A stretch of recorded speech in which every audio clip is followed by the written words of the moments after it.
$122,000 in 7 days. Let's break it down. So first of all, for some technical information, this was 3 My Fund Futures 150K accounts copy traded. So just so you guys know that, they're going to be in the description below if you guys are interested, so go check that out. But anyways, talking about the important stuff. Now, day one is very, very important to me on funded accounts. And the reason is because you already have that small drawdown. So I really talk about how I kind of deal with that and the psychological stuff and the market conditions. So let's dive right into trade number 1.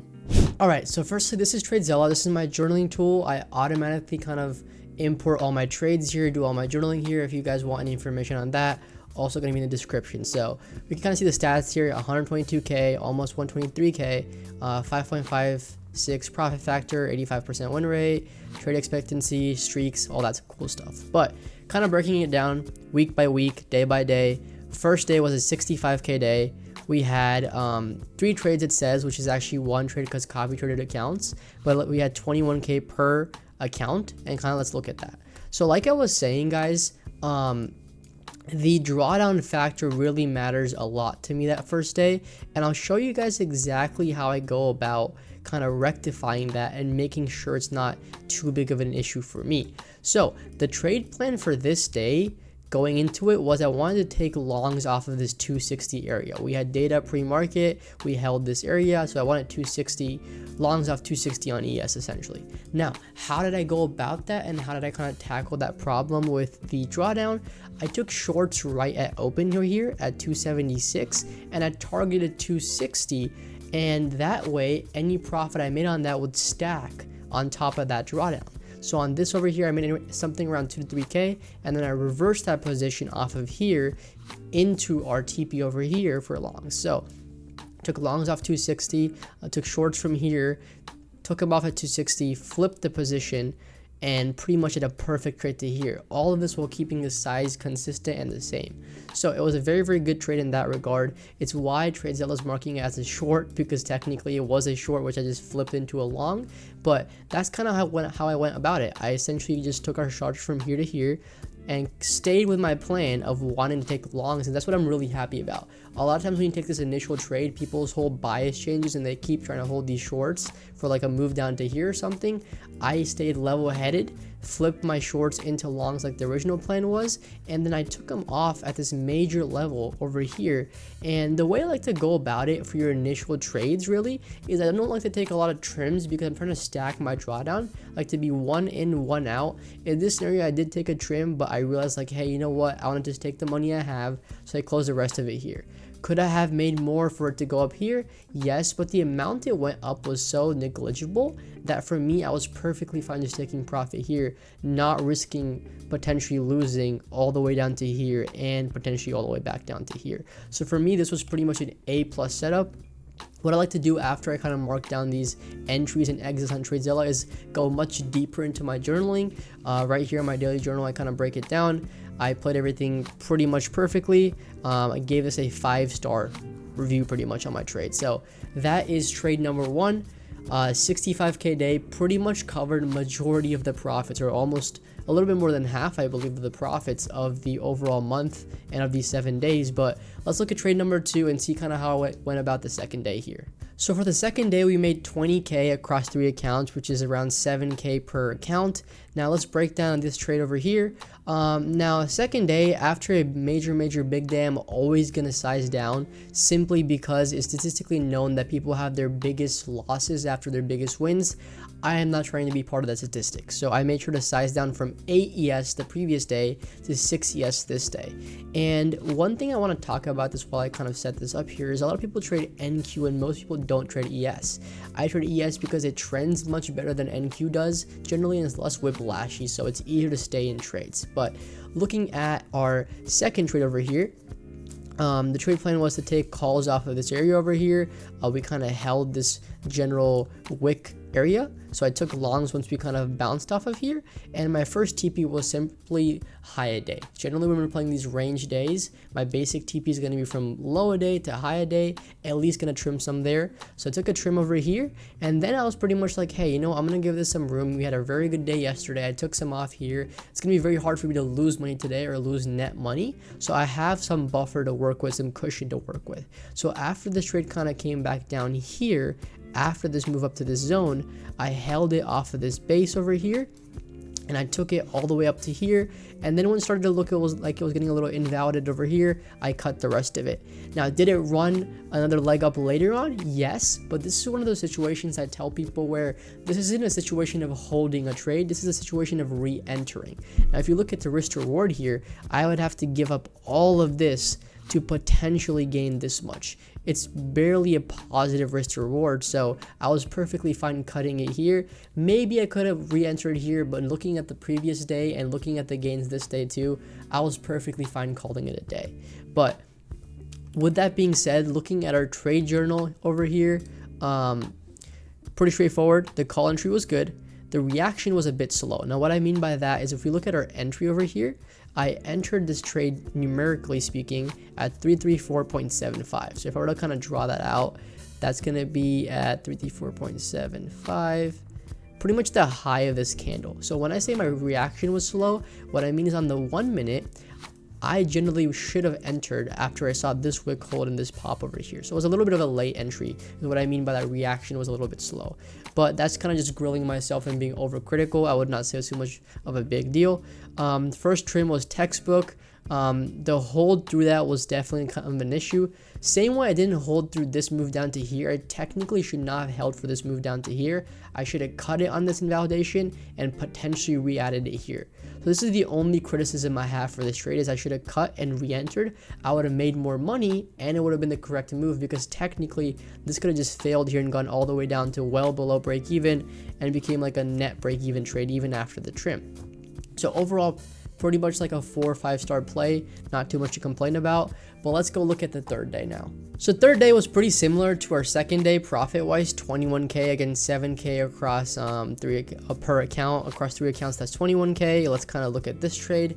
So looking at this one, so far we're kind of mentally on that green streak, you know, made a shit ton of money. I want to kind of keep that momentum going and I don't want to get scared, but at the same time I don't want to be stupid either. So this is kind of where it comes in of being smart about this trade, and I was very happy about this trade right here. So pretty much what I took on this trade was this zone holding over here, and a market open we just tanked. So 6:30 is market open for me. So this candle right here, I like to wait out like the first 10-15 minutes for the market to settle. So in this case, instantly a move, so I missed this short. Now it ended up at this zone over here, and again this zone is off this wick area over here in the past, so I'm marking that as a key level. I saw like this inverse green hammer over here, pretty much just a stall candle. This candle I'm talking about right here kind of held this area. If we look at it on the 1 minute, you'll see it even more. Kind of just held this general area over here very nicely. Now I entered longs on the first pop over here a little bit early, but again I'm sitting at this point in this account where I'm okay with potentially risking an early entry for extra profits, and if it takes a little bit longer, I'm fine because I have a very big cushion formed.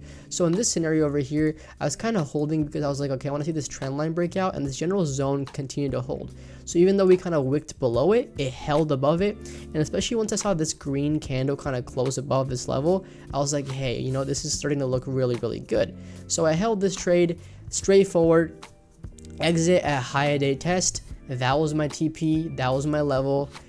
Quickly just had a TP and I just called it a day.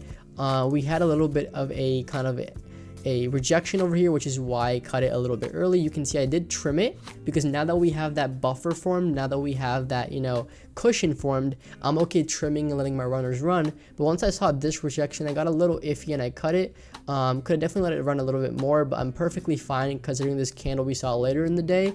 Definitely fine not taking it to here and potentially risking this candle. So I'm really happy with the way I cut that trade. You can kind of see this consistency forming of this profits and this sizing now. Ever since day one, I've been sized down to 6 ES on this account. So day one was 8 ES and then 6 ES so far. Looking at our daily journal, The call entry was slightly early, like I mentioned right now. Didn't wait for the candle close. First trim was textbook. Second entry, I got scared off of this rejection. Didn't wait for proper invalidation, but not too mad that I missed this leg higher because I did miss this rejection too. Full transparency, I did this journal before this candle happened, so I probably didn't consider the fact that, hey, it's fine that I didn't wait for that. But that's kind of that trade right there. Another kind of 4 or 5 star trade pretty much. Really happy about that one. But let's look at day number 4. So day number 4, you can see like the P&L insanely just changed. You know, we're sitting at $600 now. Like, what is going on? $200 in account. Well, I didn't really want to trade this day, and I was seeing like a small setup on, you know, doing power hour. So I went in with 3 ES per account, which is why like it's such a small gain, and it also just didn't work out, which is why I got out. But I'm super quickly gonna cover this one. I don't want to spend much time on it because it was just like one of those trades you take just because, like, you know, you want to take a trade. Because I didn't take any of the trade the rest of the day simply because, well, I didn't see anything worth taking. But this trade right here, pretty much I took shorts off of this rejection here, and I got invalidated off this candle. That's literally it. You know, I'm really happy I did that because you can see we absolutely ripped face afterwards. Could have definitely gotten screwed over off of that. You can see in the journal too. The idea was good. It was power hour, so didn't expect much. Happy SS down to half in the shop environment. Only thing I changed is selling into momentum instead of waiting for this uptick. So again, being overcritical. Really happy with the way I went about that.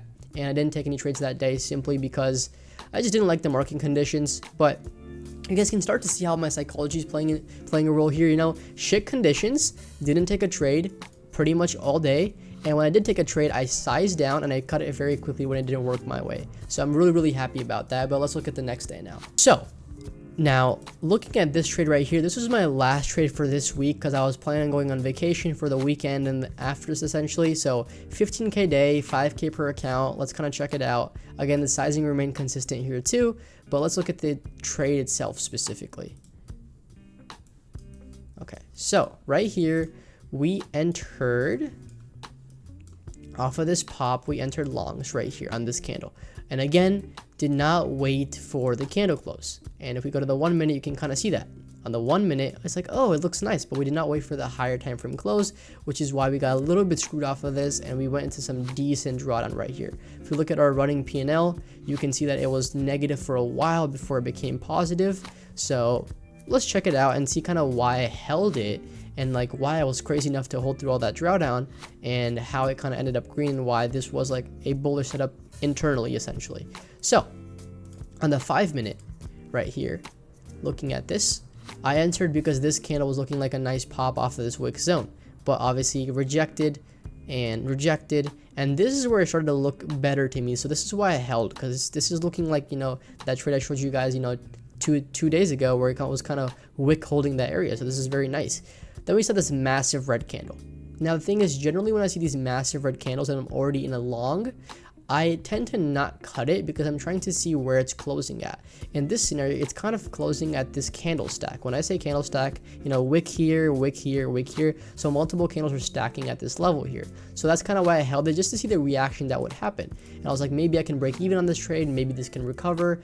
Not a cope essentially, but more so like, hey, we have a level here. This might not be the smartest time to cut. Even though we're red, we should cut with a little bit more loss once it's actually confirmed breaking below this. So I saw this candle hold, it kind of grinded up to here. Once I saw this candle right here, I was like, yeah, this is probably going to recover, because then we got this like baby flag forming over here within the zone I initially liked, and then after that it was just game over, straight trend up. And with that being said, over here, my first TP was around this area of this, you know, high day area, right between kind of this area and this area. But my idea was, once these shorts got invalidated and they failed to send this lower, I felt like this was going to go much higher. And this is one of those times where intuition does kind of take play. And even though this would have been that textbook TP, I took the time to play this out much higher and kind of cut it right around over here. Once this level kind of got rejected a little bit here, I kind of took it off. But it says exited off small, reject / check notes. So let's check the notes out. You know, so today's entry was rushed as always, you know, closer to previous day high for reversal play. So that's also part of it. So when we're close to a level, we don't want to take a trade. What I mean by that is, like, we don't want to take, I was taking longs with the initial TP being so close that the risk to reward was terrible. You know, like if I enter here on longs and my TP is over here, my first TP, that's pretty bad. And that's kind of why it didn't work out. And if you entered longs over here with a TP here, the risk reward's still pretty good. So that's kind of the first point.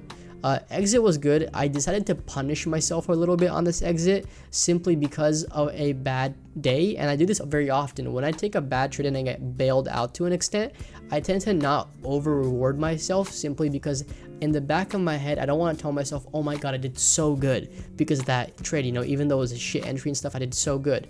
You don't want to reward bad behavior, so I took that exit early even though I had a feeling it was going to go higher. That's kind of put in my notes over here. I even mentioned that on the live call when we were live trading in the Discord, so everyone was on the same page with that. You know, mostly everybody else held it because they're like, Yash, you're crazy, why would you, you know, make less money? For me, I'm like, you know, I'm willing to, you know, negate, you know, a couple $1,000 to not lose more money the next day just because I'm in a bad mental. But, you know, 3.5 for a star trade over here simply because of that bad entry. But, you know, fast forward a week into the next week, let's see what happened. This is where we're like, hey, okay, what the hell happened here? Because this is a 27K loss day. You know, you can see I took Thursday, Friday, Saturday, Sunday, of course, off, and I came back. I'm coming back from a Mexico trip, absolutely shit-faced, you know, doing God knows what over there. You guys should go watch the vlog. You'll see what happened. But pretty much came back. I was ready to trade. I was disciplined. Like in the morning, I was disciplined, but I did not sleep properly on Sunday. And this is where I mean all these small things matter. Generally, I value my sleep a lot going into trading. And like this day, I just didn't sleep the whole night. Went into Monday super sluggish, half asleep. And this is where our absolute garbage first loss and only loss kind of happens. So let's check it out. So you'll see why this is so funny, guys. So we entered shorts right here. Entry off this high day reject area. For context, this candle's market open, enter rejection over here. This trade did work out. Like, I'm not too mad about this entry. This short worked out pretty well. We're kind of playing this rising wedge over here too. Got this nice boom candle to here. My trim was also perfect, you know, 5575.25. If we mark that out, that is right around here. So that's a really, really good trim for me, especially with this being the trim zone that I wanted. Now, the reason I was sluggish is because, for those of you who don't know, I trade options at the same time as futures. And in this case, I wasn't able to trim both of them. And my first instinct is to protect my own capital, which is my options capital, and secondary being the prop capital. So I got out of my options position, didn't fully get out of my futures position, and then you can see this just went completely against me. Went back up to here. I averaged down here one time and then averaged down here the second time. So now I'm sitting back at my original size, and then this was my break even right here, this level. And this is where I start to get salty because we got this nice candle down to here. I'm like, let's go, I'm gonna break even. It misses that break even trim by 1 point. And after that, straight grind them the whole day, continues kind of baits into the fact that it's gonna break down. And I finally closed it at high day over here at market close. So this is the definition of a tilt day. And you can see even after me having just amazing trades until now, you can still have tilt days like this.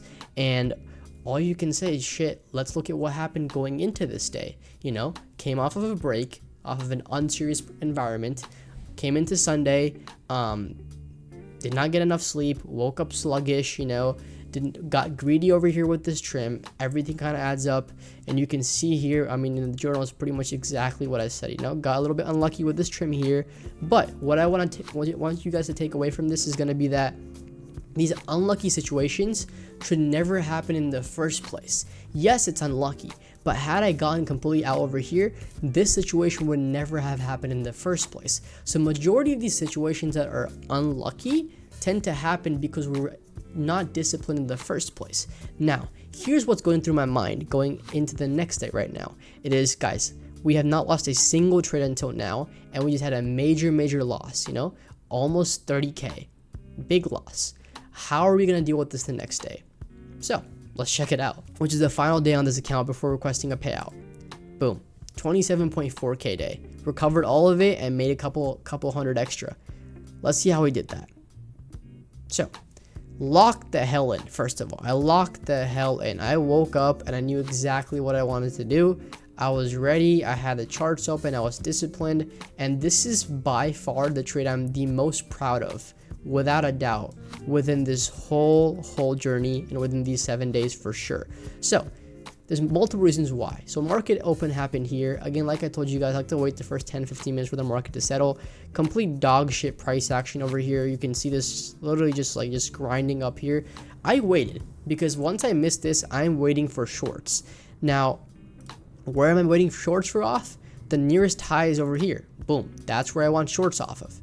And that's where I took them. And this entry, this chef's kiss could not be better. I saw this bull flag kind of forming here, and I was like, this looks a little shit. This is not a good bull flag, not something I'd continue to hold my longs through. So I'm going to wait for this bull flag to get invalidated. So right here on this candle, this bull flag got invalidated, and I entered perfectly. I think the entry was what is it, 640.5. So for context on the chart, that is right here's where I filled. Perfect. Because now I get into this secondary bear flag and I'm already in profit, so I have nothing to be scared of. So now I'm just holding to see if this bear flag gets invalidated or not. And like you can see, it works out. First TP is right to here. I don't trim. And this is where I say I'm completely locked in. Similar to how in the past where I held those longs because the sellers were done and like they kind of got cooked. Same thing over here, the buyers got cooked because they failed to kind of make this work out up here. So I was like, this is going to go much lower than low a day. So then we got our second bear flag happening here at low a day, held through that, and just pretty much went for my trim at this next major level over here at 5613.5. Now the funny thing is, you guys are like, Yash, why are you missing these trim orders by 0.25 over here? Simply because that's the value I needed to break even. That's it. Mentally, I wanted to break even this day, and I was like, hey, I want to break even. And tough luck, crazy luck that I missed that by 0.25, but later on I did get to that and I took it off here. Now, I know this is funny and all, but that is a bad decision. I risked all of this to make 0.25 extra. That is crazy. That is crazy work. Had this account not been in this shit ton amount of profit, I would have never done that. But it wasn't a lot of profit and I wanted to prove something to myself, so I kind of held to that point. Besides that small thing, I'm very, very proud about this trade. So besides that small little stupid thing of like wanting that 0.25, everything else I'm very proud of. I had a very big red day that could have completely kind of broken my trajectory, but I came into the day completely focused, waited it out, took my entry when it came in, and took the TP when it came essentially, and recovered all of it and more. And kind of our journal's kind of breaking that down. Perfect entry, low day trim, but this is the only proper short we had gotten the past several days, so I held for continuation. TP was 614 simply to break even. Risked so much more profit, like I said, but besides that, top tier trade. But that's it, guys. It was literally 7 days and we were able to make $122,000. But that is a technical breakdown. Let's get back to talking a little bit more about market conditions and my psychology. So now that you guys have seen the trades, let's really talk about this. Wow, $122,000 in just 7 days. The first takeaway from this has to be that you don't need tons of trades or tons of days traded to actually make a lot of money. It's normally going to be a couple of trades and a couple of days that form your month and make majority of the profit or the majority of the loss, and the rest of them are going to be filler days that add some cushion or some paper cuts. So that's the first thing to take away. The second thing to take away is going to be that different environments in the market require different approaches and different strategies. For example, we noticed that there was a high VIX environment. The intraday range was very, very big. So I knew that $4,500 drawdown could hit very quickly. So I know that I take one trade a day, but on this day I made an exception on the first day and I took 2 trades just to add to my drawdown so I could actually fulfill my main trade properly. So small changes like that actually make a big difference. And My Fund of Futures is one of those firms that doesn't have trailing drawdown after you cross that buffer limit, so that really helped me for sure.